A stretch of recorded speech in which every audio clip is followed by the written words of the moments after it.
All right, everybody, welcome back to the podcast. Little change of schedule here. This is impromptu, but that's the way we like it. We like the excitement and the action and the spontaneity here. And we're joined by Dr. Tyler McNabb. He's been a guest on the show a couple of times before, and we're going to talk epistemology, cognitive science of religion, and classical theism. So stay tuned. This is going to be a really fun conversation. Dr. McNabb, it's always a pleasure to talk with you. Thanks for coming back on the show. Oh, thanks for inviting me. I love talking with you, and it's always good to be back. And since the first show that I did with you, I believe I did it in this particular house, the yellow background. It's good to be doing another one with you here today. Always. But unfortunately, our conversations are too far apart. They're too separated. So maybe. Somebody has forgotten who you are and what you do. So perhaps a brief reintroduction would be in order before we dive in. Mm-hmm. Right. So I am an associate professor of philosophy at the University of St. Joseph in Macau, mm-hmm. which is, China's only Catholic university here, mm-hmm. In seminary. So, I publish primarily in religious epistemology, defending the truth, aka proper functionalism and reformed epistemology. That's kind of more my wheelhouse. Yep. However, lately I've been defending classical theism, and applying classical theism. So I have a book coming out with Eric Baldwin next week on Buddhism and classical theism, and trying to argue that these traditions can be consistent. They can be seen as consistent with each other. Very cool. Now I've here's this paper that talks about how cognitive science can fit with classical theism. So yeah, awesome. So I definitely want to have you back on to discuss that book on classical theism and Buddhism. So we'll have to carve out another time for that. We'll be sure to talk more about your other books and publications at the end, so people can pick that up. Your Elements volume is fantastic. But we're going to focus on this new paper of yours. Is this out yet, or did I get a preprint? Okay, so it's out. Yes. And you are responding to a critique that has come in from Dr. Mullins and somebody that we are allowed to call Larry, apparently. And they're essentially trying to say, you can tell me if I get this wrong, or you can clean up the mess.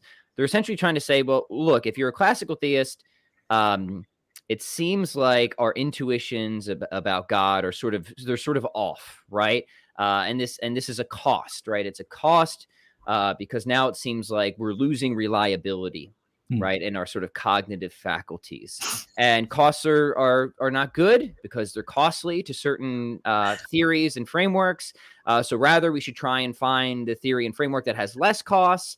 And taking a non-classical theist model of God called a neoclassical theist of God seems to fit better, maybe with our more open theistic, right, intuitions about God. And since there's less tension there or less cost, then other considerations equal, prefer this model over that one. Is that a fair summary of the general? Right. Yeah. So their concern is what they call theism tracking. So here they say theism tracking is in reference to our natural cognitive biases and systems, or theism tracking, if the God concept they give rise to approximates the theologically correct model of God. Mm-hmm. And so they're wanting this kind of one-to-one correspondence, or at least something closer to this one-to-one correspondence. Before we get into this, though, it might be helpful just to kind of survey the cognitive science literature. Yes, very briefly, just to kind of pull everyone up to speed so they understand this context. So Larry is doing really, really interesting work. He's definitely a guy to keep your eye out on, doing a lot of stuff in cognitive science and doctrines as it relates to cognitive science. And really, really sharp guy, as well as obviously Ryan's a very sharp thinker. So anyway, so cognitive science, the paradigm view within it, in which we're having this conversation with him, the paradigm view is that religious belief is an evolutionary spandrel. So a byproduct of certain evolutionary factors that are advantageous for our survival, right? This is the paradigm view. So the idea that kind of like we're all just born atheists and, we have to learn God and we're not really, right, wouldn't be religious unless my mommy taught me so, right? I mean, this is just fake news. Fake news, right? The idea is that religion is it's always going to stick around because that's how we're hardwired. So, yeah, hardwired into us for that. Exactly. And so there are different theories as to why we naturally believe in gods or ghosts or the supernatural more generally. Probably, so some of them have to do with like being intuitive dualists about human persons and that having some consequences. The sort of most popular, I think, at least at the sort of model that's talked about the most, at least in the philosophy of religion literature, is this idea that we have a better safe than sorry mechanism, or what's called a hyper agency detection device. Right. And so the idea is that we sense agency, right, even when it's not there, because an organism that's going to sense agency more often than not, all right, is going to be in a much better position to survive compared to an agent that doesn't sense agency enough, right? Right. Better to be a little bit on edge in the woods, thinking a tiger might be there, even if it's just some leaves rustling or something like that. And right? Totally relaxing in the woods and saying, nothing's around, Right. And there's been sociological studies done. So Deborah Kilman has done studies on like young children and has asked questions such as, why are rocks pointy, right? And so children would respond with teleological or purposeful explanations, such as like, oh, so animals wouldn't sit on them, right? And it seems like children prefer teleology. They sense teleology. They prefer teleological explanations. They've done this sort of study on these sorts of studies done on educated adults who are educated in the sciences. They don't prefer teleological explanations as adults, but when asked to sort of choose answers very, very quickly without much reflection time, they unreflectedly, chose once again, started to line up with teleology again. And uneducated adults, they've done similar studies on. And by uneducated, I just mean not familiar with, contemporary sciences, right? Right. They preferred teleological explanations. And in fact, these studies have been done sort of understanding our sensitivity to teleology. It's been done in Scandinavia, it's been done in China, there's a really good book called Cognitive Science in China. No, what is it? Religious Cognition in China. I think that's what it's called. America, Britain, it's been done. And it seems like this is something that has at least some evolutionary base. Not to say it doesn't have any sort of sociological bearing at all. Like it very, very likely does have some sociological bearing, right? Some sociology does play a role in our forming exactly what is there, but there is absolutely at the evolutionary level something there also. Right. And so, you take a theory of mind and a hyperagency detection device, and you sort of have this explanation for that we sense agency, right? We sense God. Even if, like most cognitive scientists think, God isn't actually there, right? But obviously, as a theist, I think God is there. And I think he used natural selection to help us become aware of him. And so perhaps he was like killing two birds with one stone, right? It was, we're going to make sure they survive and become aware of agents. And also we'll use it to, make them aware of divinity. Right. So just to highlight this point, I think it's really important for the theists is they don't have to, and you would probably say probably shouldn't, reject the cognitive science here. They're just going to say, well, look, it's just not that hyperactive at the end of the day. Right. Right. It's less so hyperactive. There's a compatibility here. Yeah. Right. So anyway, that's where this conversation, between and so this paper that you've mentioned is written by my good friend, best friend, co-author Michael DeVito, who some people might know as a former defensive end for the Kansas City Chiefs and New York Jets, but now he's doing a PhD in philosophy, and we've co-wrote and published together. And so it's really us. We write the paper together, and so we're having a conversation. We're having a conversation with Lowry and with Ryan, and so it's kind of all four of us. Imagine us going into a little bit of a room, a table, and all getting out some beer and having this conversation. So that's the context in which all this takes place. Cool. And I just linked that in the comments here. I'll also link your paper again in the show notes so people can read the full thing. Mm-hmm. Great. Yeah, so I guess we can get into roughly what they argue, right? Yeah, beautiful. Let's do it. Mm-hmm. Okay. So again, theism tracking is in reference to if our natural cognitive biases and systems are giving sort of approximate theologically correct, leading to the approximate theologically correct model of God. Yeah. Right? And so then what they do is they look at various elements from cognitive science and show that these beliefs that we form are much more in line with neoclassical theism or open theism than classical theism. So for those who are watching your podcast, I'm sure probably many of your followers know classical theism. What I mean by classical theism, maybe they follow Brian Davies or Davis or Gavin Kerr, or someone that has come on your podcast before, where God by this, it's like a strong statement. It doesn't mean just like God exists, right? It's a specific statement that God is immutable, strongly so, right? Mm-hmm. God, there is no change in God. God as pure act, pure actuality. Lacks potential whatsoever, and so has no potential to change, right, in any way. And then, God, this means that God's impassible. So we can't move upon God, right? We can't move upon some potency and turn that into act, right? Right. Mm-hmm. And then God's metaphysically simple. He's completely without parts. And so we talk about God in a way where it's as if God has parts, right? Oh, this is his property of being all powerful or all knowing or all good, right? These are actually just shorthand descriptions for saying the same thing, right? Mm-hmm. Namely, God is, right? God's existence. Right. So this is what I mean by classical theism, right? So this is supposed to be sort of juxtaposed with this more open view of God, where God is in time. He, instead of timeless, he's mutable. We can move upon God. We can actualize certain potentialities in God. Mm-hmm.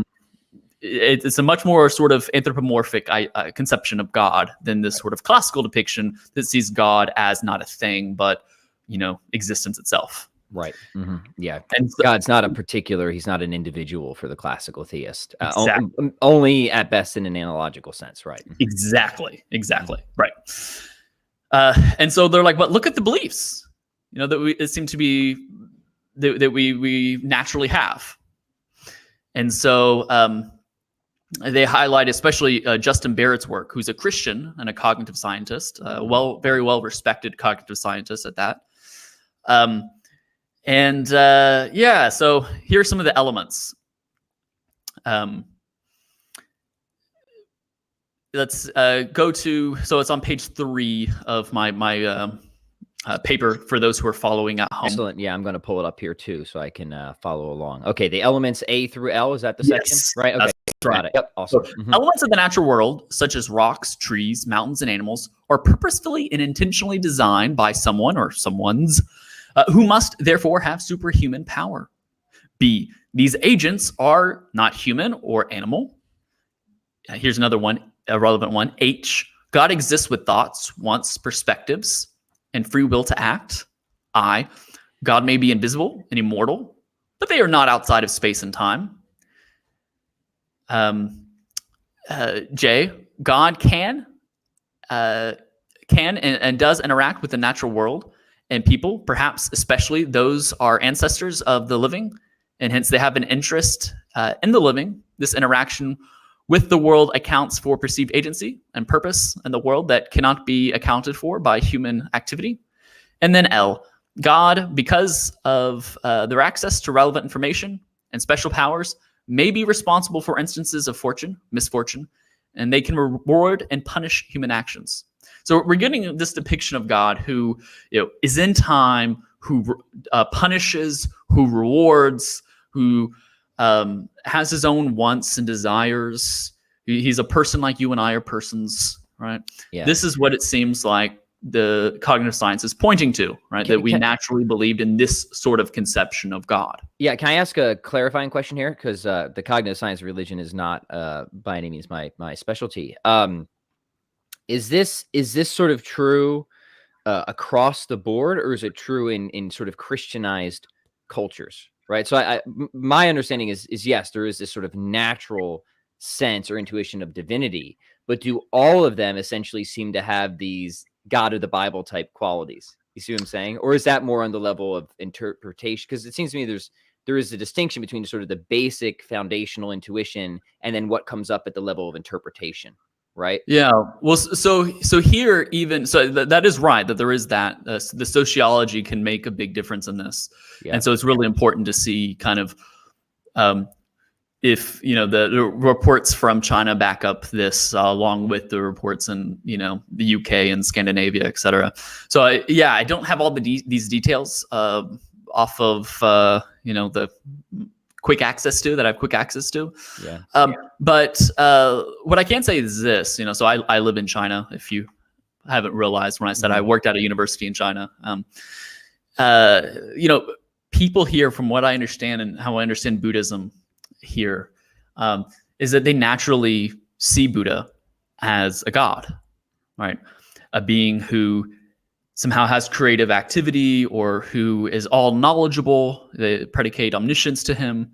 They see him in a very personalistic light, basically like a lowercase God, minimally, right? Mm-hmm.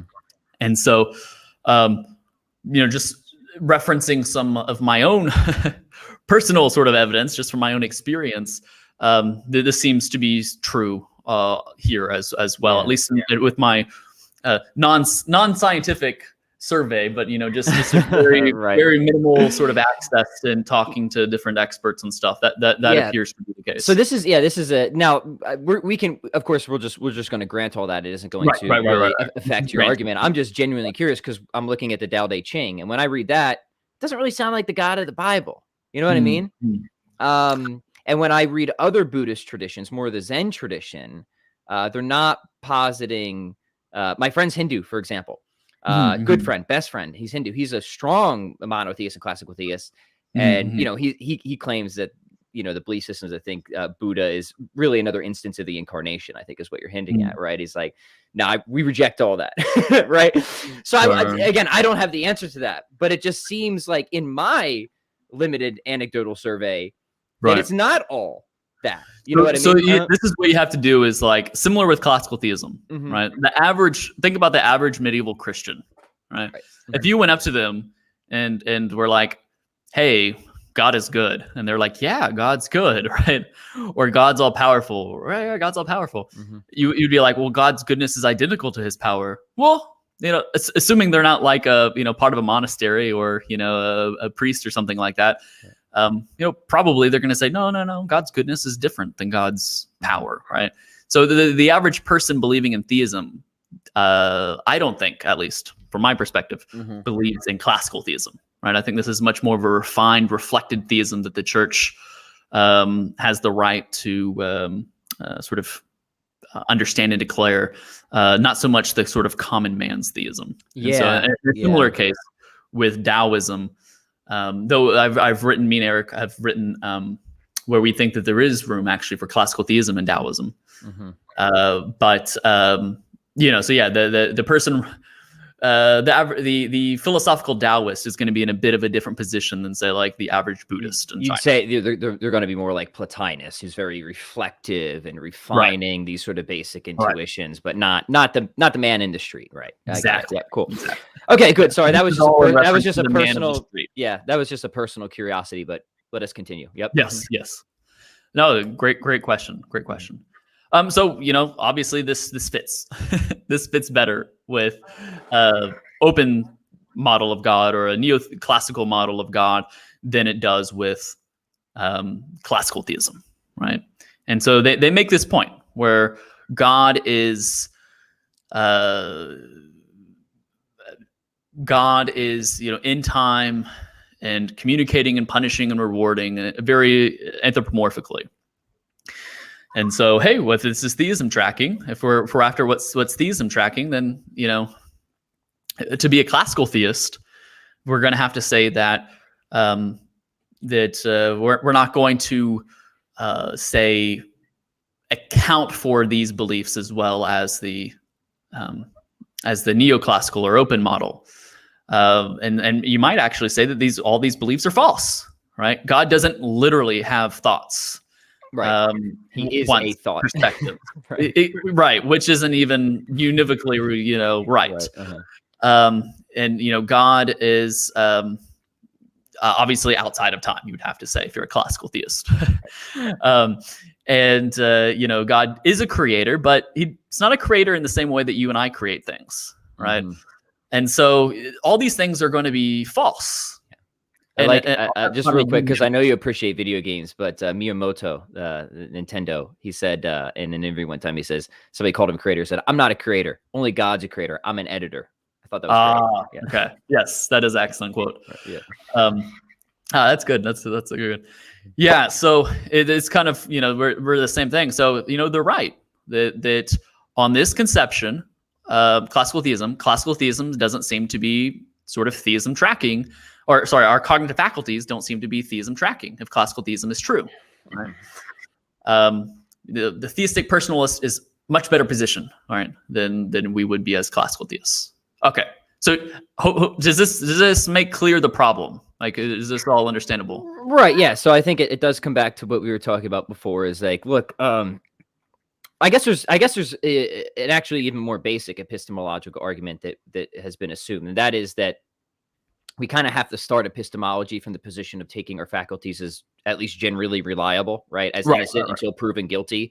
Otherwise, we just get sucked into a pit of skepticism that we can't get out of, right? Right. And then the question is, okay, well, what theory is going to best sort of secure or shore up that posture, right? Is that sort of the operative assumption that's going on here, yeah.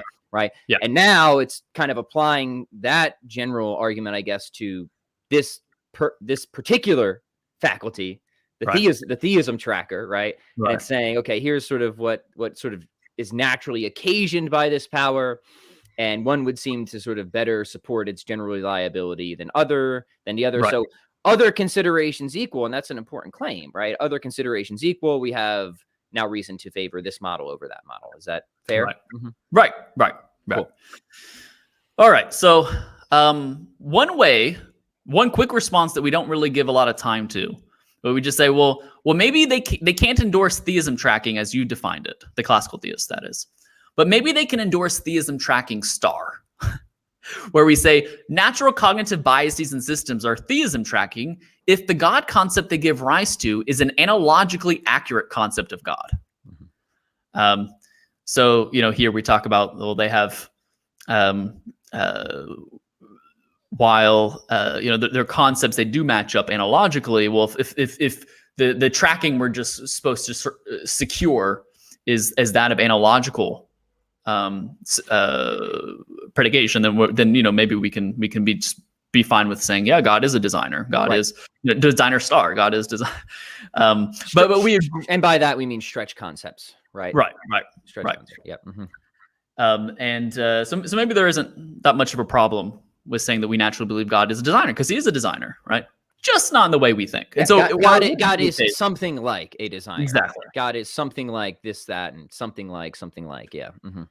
Yeah. So, so in this case, you're right. Most people would think that their concepts were univocally latching on to God, and they would be wrong in that. But nonetheless, right? Maybe we can talk about analogical knowledge and that sort of thing. We don't spend too much time with this. What we think is more faithful to the science, if you'd say, is so Kelly James Clark and Justin Barrett have a paper where they talk about general reliability and how on cognitive science it seems like our HAD, our hyper agency detection device, is at least generally reliable. It's getting all of us around the world to become aware that God is, that divinity, right, that the supernatural exists, right? It's getting us all to believe this, right? It's getting a very general awareness.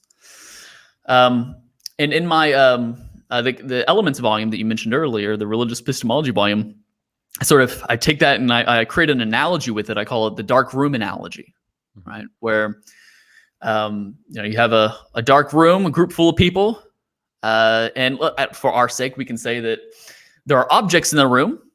There really are objects in the room, but they're not like obvious objects. It's kind of like, what the heck's in front of me type of objects, right? And you have all these different hypotheses. No one can see, right, what's in front of them. And they're sort of they have all these hypotheses, and they're which hypothesis should we prefer, H1 or H2 or H3, right? And maybe they're doing scientific experiments, maybe they're appealing to basic metaphysical principles of constitution, right? They're figuring out who they should trust with respect to what an object is and who in the room not to trust, right? And so there's this sociological dimension here about how they're forming beliefs about the objects in the room. Nonetheless, in a very broad sense, their faculties are reliable and getting to the belief that there are objects in the room, right? Everyone's believing that there are objects in the room, or we can say at least most people in this scenario believe that there are indeed objects in the room. I don't know. Maybe there are some people in the room that are just like, I don't believe in objects, and really, this is just other persons or something. I don't know, but not tricks. And maybe Dr. Van Inwagen's in the room, and right. Yeah. So if just using object, what I was trying to just say right now, using objects in a loose sense, and how we use objects every day, right? Right. But so now it wouldn't be narrowly reliable, right? It wouldn't be such that our faculties are getting us to become aware of what's in the room, right? To any sort of exact science, right? But there's general reliability. So what we do in the paper is we basically say, all right, we'll grant you that there is, that on classical theism, if classical theism is true, our cognitive faculties are not theism tracking in a narrow sense. But you know what? They're still theism tracking in a broad sense, in a very general sense, in the sense of we're all becoming aware of what's in the room.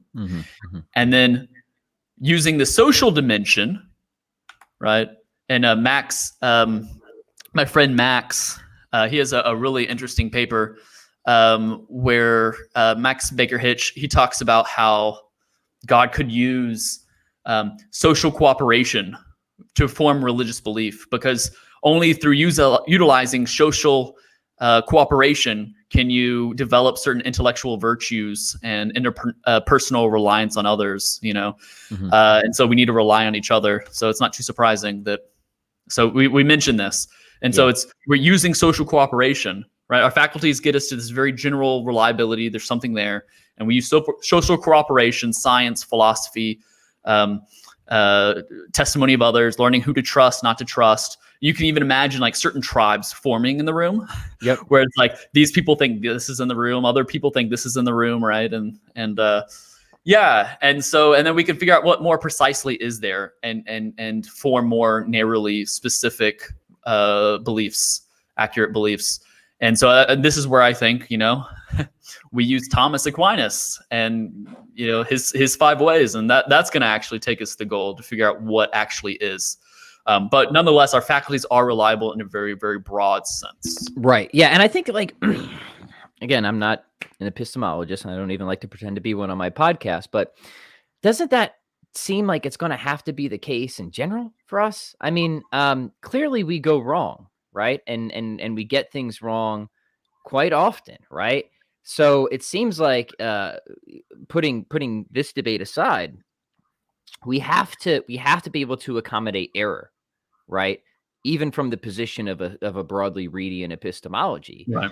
Well, how do you do that? It seems like you do it through a commitment through broad reliability, but not narrow, like a kind of like across the board, right?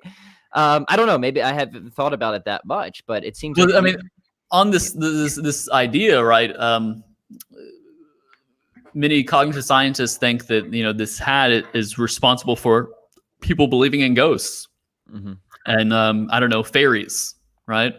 And obviously we're not going to want to say that these are reliable beliefs, right? We don't want to say our faculties are reliable with respect to these beliefs, to put it more precisely. Right. We don't want to say that. Here, the idea, though, is that we want to say that there's broad reliability, but given different sociological happenings, our awareness of divinity takes shape differently, right? And this is where I talked about earlier how common Buddhists, common Buddhists kind of basically will predicate a lot of what we would predicate to God, but to Buddha, right? And so it's taking different shape. It's taking cultural shape, but nonetheless, how divinity or the supernatural is expressed is basic to us. But it's taking social shape, and so I do wonder kind of how they understand fairies and ghosts on their account. Maybe they just think that they are reliable with respect to these, or fairies are really just demons, or I'm not exactly sure. I can't recall if they mention this and if they respond to it. But yeah, because just turning on what you said and kind of saying maybe we should prefer general reliability because of these other consequences. Yeah, otherwise I just see the atheist coming back and just saying, well, look at all this disagreement, especially religious disagreement. We should just write this whole thing off, right? Right. We should just go back to it's just a way hyperactive. So it seems to me that the right position, the middle ground, is innocent until proven guilty, broadly reliable, not infallible, and we need refinement, especially on the level of interpretation. And I think, once you have that in place, I think your counter here it just fits really well with that. Yeah. So if the classical theist views the evidence like this, views it as, God has guided our had to make us aware of himself in a very basic, broad way, and that he wants us to use social cooperation with others to better get at what he is, what is. Yeah. Then this seems totally consistent. The classical theist absolutely can take seriously cognitive science and what it says and remain a classical theist at the end of the day. Right. And that fits really well with human nature, not just a social cooperation, but our use of reason, right? There's something sort of perfective about that, and that refinement, and that journey, and that discovery. There's so much richness there that I think is really good. God obviously just doesn't give us everything as a basic belief, right? Clearly not, right? And then we've said other considerations equal. Of course, we're both going to say, well, look, they're not equal, right? I mean, it's like it's classical theism or bust in terms of ultimate intelligibility, as far as I'm concerned. So if we can just, I guess, accommodate or resolve that tension over here, then we're good to go. And I think you've done a really nice job of doing that, Tyler. I think you also mentioned in your paper there's a parallel here to moral reasoning as well, if I remember. Right. And Mike has a brilliant analogy in reference to science as well.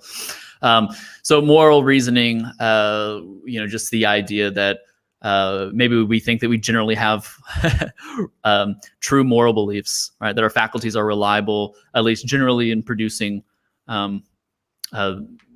correct beliefs about what's wrong and right. Wrong to hurt someone for fun, right to help someone, right? But obviously, there's like complex situations in which conflicting intuitions will occur. Trolley problems, or just think about is it ever okay to lie, right? You have all these other issues that different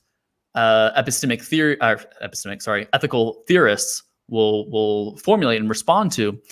And so just because there is disagreement, though, at these more technical, refined level, it doesn't follow that our moral faculties aren't reliable whatsoever, right? We should just jettison them and so on and so forth. The idea is that there's general reliability, but we need to use argumentation. We need to use philosophy, right? To maybe even some science to figure out what's right and what's wrong, more narrowly speaking, right? And to refine and get the interpretation level figured out. Yes, and so Mike, he likes talking about simulations and multiverse and that sort of thing. And so he was like, well, let's say the multiverse scenario is true, right? Let's say that the many worlds interpretation of quantum mechanics is right. Our faculties get us to become aware of one universe, naturally. But if this is true, right, then there are many other universes, right, that can all are offshoots, of one time. And so it seems, in that case, our faculties are reliable in getting us aware of one universe, but we have to use science to help get us a more accurate depiction, a fuller depiction of what really is there. Right. So, I mean, this sort of reasoning doesn't seem like ad hoc, just special to cognitive science of religion. It seems generally that these are kind of principles that we accept. Right. So it shouldn't seem like too much of a problem. Yeah, excellent. Really, really good. Very helpful. Again, I'm going to encourage people to read the full paper. Obviously, there's much more detail there. You brought up simulation. So maybe this would be a good segue, unless there's anything else you want to say about this argument. It has been actually, ironically, oddly, simulation hypothesis week on the Pat Flynn show. So we had Gavin talking about it. I'm actually going on Catholic Answers tomorrow to talk about it. And now we have the epistemologist here. So let's just do a hard gear shift and talk about this, right? So maybe we should sort of set the stage for people who are a little bit unfamiliar with the simulation hypothesis. It comes in many forms, but the one iteration is this, and then we're going to have Tyler give his thoughts or responses to it. At some point, presumably, we'll have the technology to generate conscious beings on hard drives of computers, right? And if that's the case, then maybe it already has been the case, right? Maybe it already has been the case, and somebody actually already did that, right? And they not only did it once, but maybe they did it a bunch of times. Maybe they've done it an infinitely many number of times, and maybe simulation in a simulation in a simulation. That's right. And if that's possible, then just throw a dart, right? And what's the chances that you're either in sort of base reality or the real world versus any one of those maybe infinitely number of simulations, right? That's one way it's articulated. Maybe you have another, but let's just No, that's generally how I understand them. So I actually like simulation hypotheses as an epistemologist because I want to deny a principle, KK or JJ principles. You have to know that you know, or know that you're justified, right, in order to actually have knowledge or justification. I just think that these theses are false, and clearly false. Because, for example, I think that children, young children, infants, and animals have knowledge, and they know stuff, right? If you take cognitive science literature seriously, cognitive scientists will say that young children, for example, have belief that objects, when they go out from sight, still exist. There's belief in object permanence. All right. And I mean, just naturally talk about like a dog, right? You bring home food, bring home McDonald's, right? And, see the dog change its mood to utter happiness and putting its nose in the bag, and it knows something there. It has knowledge that yumminess right there. And so, it seems like there really is such a thing called animal knowledge, sort of unreflected immediate knowledge. And, obviously, animals and infants they don't know that they know, or know that their beliefs are justified or warranted, or, it's not even possible for them, right? Cognitively to have this sort of develop processes to be able to reflect on these higher order states. Right. But they still know. And so, I like to, there's oftentimes in philosophy, especially back in the day, not as much anymore, but back in the day, and as well as just kind of like your common skeptic off the street, where it's just like, you need evidence, you need arguments, show me the evidence, show me the arguments. How do you know this to be true, right? Like a lot of these sorts of kind of conveying this sort of demeanor, this ultimately skeptical demeanor. And yeah, it's just like, well, I don't have to know these things. I don't have to know that I know. Sorry, I don't have to know that I'm not a Cartesian mind being deceived by a Cartesian demon monster, right? I don't have to know that I'm not a brain in the matrix. Sorry, I don't have to know that I know I'm not a brain in the matrix, right? And so here's how I can know, right? So let's say that you come up to me and you say, "Hey, Tyler, here's a simulation hypothesis." You should believe it because, you know, throw the dart and look, it's probably going to land over here instead of over there. It's like, well, I don't find myself believing. I've reflected on what you just told me. I still don't find myself believing that I'm in a simulation. Right. It really just doesn't seem to me that I'm in a simulation. And in fact, it seems to me that that's just ridiculously false, right? Exactly. That it's absurd. Yeah. And, you know, and if my cognitive faculties are functioning properly when they form this belief after reflecting, you know, on this and so forth, even after reflecting on this and so forth, then, you know, if my faculties are functioning properly and they're successfully aimed at truth such that there's a high statistical probability of, you know, producing true belief under these conditions, well, then, hey, if these conditions are in place, I would know. I would know in the same way that, say, a dog knows that there's food in the bag, right? Or the baby knows that there's object permanence. So it's just taking a externalist sort of approach to things. So in epistemology, there's this debate between internalists and externalists, various forms of internalism. But probably the most famous way to understand internalism is that you have to have access to the properties that confer justification or warrant. You have to have internal access to, you know, what's contributing to your justification or warrant. And so externalism just denies this and says, actually, no, there might be things that are doing the justification or warranting that are beyond our internal access, such as having a cognitive design plan that's successfully aimed at truth. And so, yeah, so it seems to me that if someone just says, no, it seems absurd to me that we're in a simulation, and their faculties are functioning properly and aimed at truth, then, you know, the person knows that they're not in a simulation. As simple as that.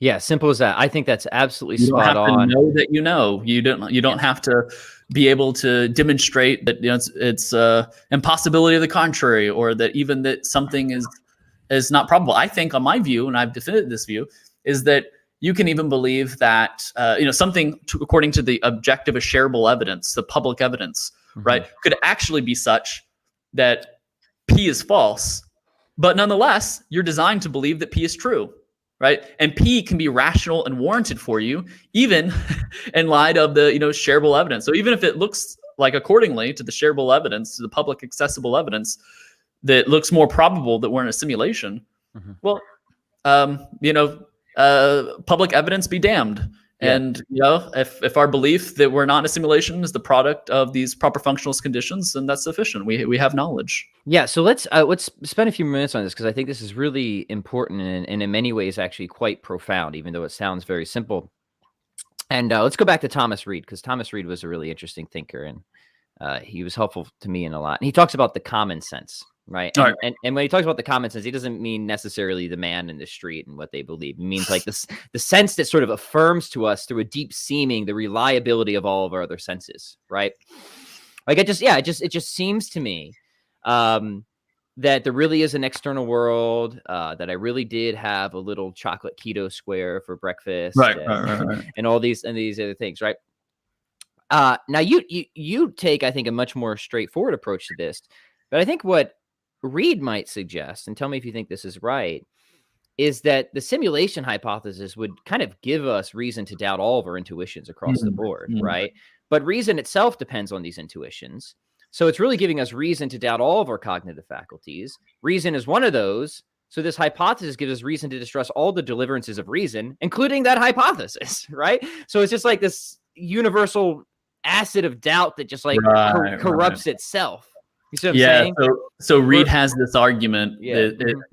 This argument. I'm not sure the best way to phrase the argument, but yeah, the idea is we'll call it the same shop argument. All came out of the same shop. Yeah, that's a great line. Yeah, it all came out of the same shop, and so if you're questioning, all has the same designer, and so if you're questioning, and you can understand that via God or evolution or both. If you're questioning the designer with respect to one faculty, why not also question him with respect to the other? And then you do worry about this global acid sort of leaking all over your dissolving all of your knowledge. Mm-hmm. Yeah, and there's no way to have a sort of non-arbitrary break, and I think that's right. I think that there is really that normative web, right? Well, at least if there is a break, if there is something, you need arguments for it. You need to develop why we can trust this faculty and not this one. Right. Yeah. If the default view is we should just assume it's reliable if all the other ones are. So of course that's going to be sort of, I guess, a global solution to any skeptical scenario. Right. But then for the simulation one, I think both of us would just deny many of the other assumptions, like the physicalist assumptions or the functionalist assumptions or the computational theory of mind assumptions. Like, yeah, all those are false, right? So I guess you can try. So I am more sympathetic with computational models, thinking that they're insufficient, but that they are depicting accurate views of the human person, but not the fullness of the human person. I think you could maybe be a computationalist if you're an Aristotelian, maybe. Yes, that's how I do it. But not if you're a physicalist, right? Right. And of course, virtually everybody that I've ever seen promoting that simulation hypothesis. And by computational model, I just mean that our minds are computers. Yeah. Which for people who are computationalism is a form of functionalism, but not all functionalists are computationalists, if that makes sense. Yeah, I think that's right. Is that right? Yes. Right, because functionalism would just say that the mind is whatever the brain does, and then the computationalist will say, well, what the brain does is it computes, right? Right. Awesome. So that's so I love that. I don't